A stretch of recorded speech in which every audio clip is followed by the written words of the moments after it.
Honeymoon period ముగిసింది. ఇక యుద్ధమే మిగిలింది. కమాన్ ఫోక్స్ అంటూ కమలం పార్టీ నేతల్లో జోష్ నింపే ప్రయత్నం చేస్తోంది అధిష్టానం. అసెంబ్లీ పార్లమెంట్ సమావేశాలు ముగిసిపోవడంతో తదుపరి కార్యాచరణపై ఫోకస్ పెట్టింది. మహారాష్ట్ర గెలుపు ఇచ్చిన ఊపుని సద్వినియోగం చేసుకుంటూ సౌత్ లో పాగా వేయడానికి ఏమేం చేయాలో లోతుగా సమాలోచన మొదలైంది. నేతల మధ్య సమన్వయ లోపాన్ని కూడా హైకమాండ్ సీరియస్ గా తీసుకుందట. ఇటీవలి అసెంబ్లీ పార్లమెంట్ ఎన్నికల్లో ఓట్ల శాతాన్ని పెంచుకొని మంచి ప్రోగ్రెస్ సాధించామన్న ధీమాతో ఉంది తెలంగాణలో కమలం పార్టీ. అంతే కథనోత్సాహంతో పనిచేసి అధికారం చేపట్టే దిశగా కార్యాచరణ సిద్ధం చేసుకుంటోంది. ఇందుకోసం హైదరాబాద్లోని రాష్ట్ర బీజేపీ కార్యాలయంలో స్పెషల్గా భేటీ అయ్యారు పార్టీ ఎంపీలు, ఎమ్మెల్యేలు, ఎమ్మెల్సీలు. రాష్ట్ర అధ్యక్షుడు కిషన్ రెడ్డి అధ్యక్షతన జరిగిన ఈ సమావేశానికి పార్టీ ఇన్ఛార్జ్, జాతీయ ప్రధాన కార్యదర్శి సునీల్ బన్సల్ ముఖ్య అతిథిగా హాజరయ్యారు. రాష్ట్రంలో తాజా రాజకీయ పరిణామాలపై లోతుగా చర్చించారు. పార్లమెంట్, అసెంబ్లీ ఎన్నికల తర్వాత నెలకొన్న పరిస్థితులేంటి, ప్రజలకు మద్దతుగా చేపట్టాల్సిన పోరాటాలేంటి అనే అంశాలపై సుదీర్ఘ చర్చ జరిగింది.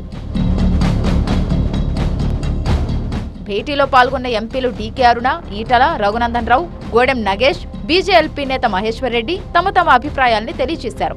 త్వరలో రాబోయే సంస్థాగత ఎన్నికలపై దృష్టి పెట్టాలని నేతలకు దిశానిర్దేశం చేశారు ఇన్ఛార్జ్ సునీల్ బన్సాల్. ఈలోగా బూత్ కమిటీ ఎన్నికలు, మండల అధ్యక్షుల ఎన్నికలు పూర్తి చేయాలని, ఎన్నాళ్ల నుంచో పెండింగ్ లో ఉన్న జిల్లా అధ్యక్షుల ఎన్నికలు జనవరి మొదటి వారంలోగా పూర్తి చేయాలని లక్ష్యంగా పెట్టుకుంది కమలం పార్టీ. లోకల్ బాడీ ఎన్నికలకు సమాయత్తం కావాలని, జీహెచ్ఎంసీ ఎన్నికల్లో మళ్లీ సత్తా చాటాలని డిసైడ్ అయింది బీజేపీ. అల్లు అర్జున్ అరెస్టు లాంటి వర్తమాన అంశాలపై కూడా భేటీలో చర్చించారు. ప్రభుత్వం బ్లాక్ మెయిలింగ్ కు పాల్పడుతోందని, 6 గ్యారెంటీల అమలు నుంచి తప్పించుకోవడానికి డైవర్షన్ పాలిటిక్స్ చేస్తోందని, ఈ విషయాన్ని స్థానిక సంస్థల పోరులో ప్రజల్లోకి తీసుకెళ్లాలని నిర్ణయించింది బీజేపీ. ఇదే ఇందిరమ్మ రాజ్యమా? మీరు ఇదంతా కూడా పూర్తి డైవర్షన్ పాలిటిక్స్. మీరు చెప్పిన యొక్క 6 గ్యారెంటీల గురించి ప్రజలు ఎక్కడో ప్రశ్నిస్తారని ఎప్పుడు ఏదో ఒక విషయం, ఒకసారి హైడ్రా అని, ఒకసారి మూసి అని, ఒకసారి అల్లు అర్జున్ అని, ఇంకోసారి ఇంకోటని ముందుకు తీసుకొచ్చి ప్రజల యొక్క దృష్టిని మరల్చే ప్రయత్నం చేస్తున్నారు. మీరు చెప్పిన యొక్క 6 గ్యారెంటీల అమలు విషయంలో ఏమిటో ప్రజలకు సమాధానం చెప్పండి. బీజేపీ నేతలు ఇటీవల చేసిన మూసి నిద్ర, ధ్యానం, కొనుగోలు కేంద్రాల్లో పర్యటనలు లాంటి కార్యక్రమాలతో ఎంతమేర జనంలో సానుకూలత సాధించామన్నది కూడా భేటీలో చర్చకొచ్చింది. అంబేద్కర్ పై అమిత్ షా చేసిన వ్యాఖ్యల అంశాన్ని రాష్ట్ర స్థాయిలో ఎలా ముందుకు తీసుకువెళ్లాలనే చర్చ కూడా జరిగింది. ఒక అంబేద్కర్ విగ్రహం సెక్రటరియట్ పక్కన అన్నిటికంటే టాలెస్ట్ అంబేద్కర్ స్టాచ్యూ హైదరాబాద్లో ఉంది. మీరు ముఖ్యమంత్రి అయిన తర్వాత ఆ విగ్రహాన్ని చూడకుండా తాళాలు వేసిరా లేదా గేట్కి?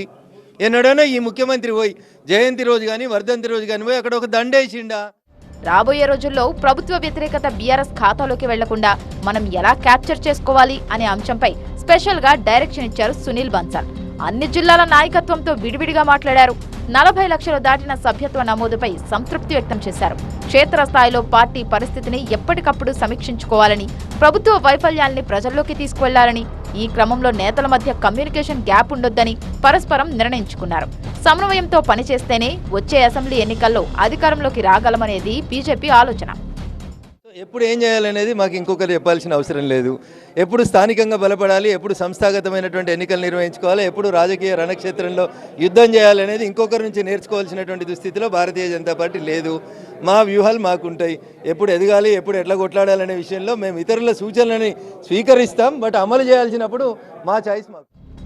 అటు మాజీ ప్రధాని అటల్ బిహారీ వాజ్పేయి జయంతి సందర్భంగా ఏర్పాటు చేసిన ఎగ్జిబిషన్ ను ప్రారంభించారు బీజేపీ చీఫ్ కిషన్ రెడ్డి. ఇటీవల నవంబర్ చివరి వారంలో ఢిల్లీకి టూరేశారు తెలంగాణ బీజేపీ నేతలు. పార్టీని అధికారంలోకి తీసుకొచ్చే దిశగా కష్టపడండి అని ప్రధాని మోదీ డైరెక్షన్ ఇచ్చారు. ఆ సమావేశానికి ఇవాల్టి భేటీ కొనసాగింపు. రెట్టించిన ఉత్సాహంతో పనిచేయాలన్న బన్సల్ ఆదేశాల్ని నేతలు ఎలా అమల్లో పెడతారో చూడాలి మరి.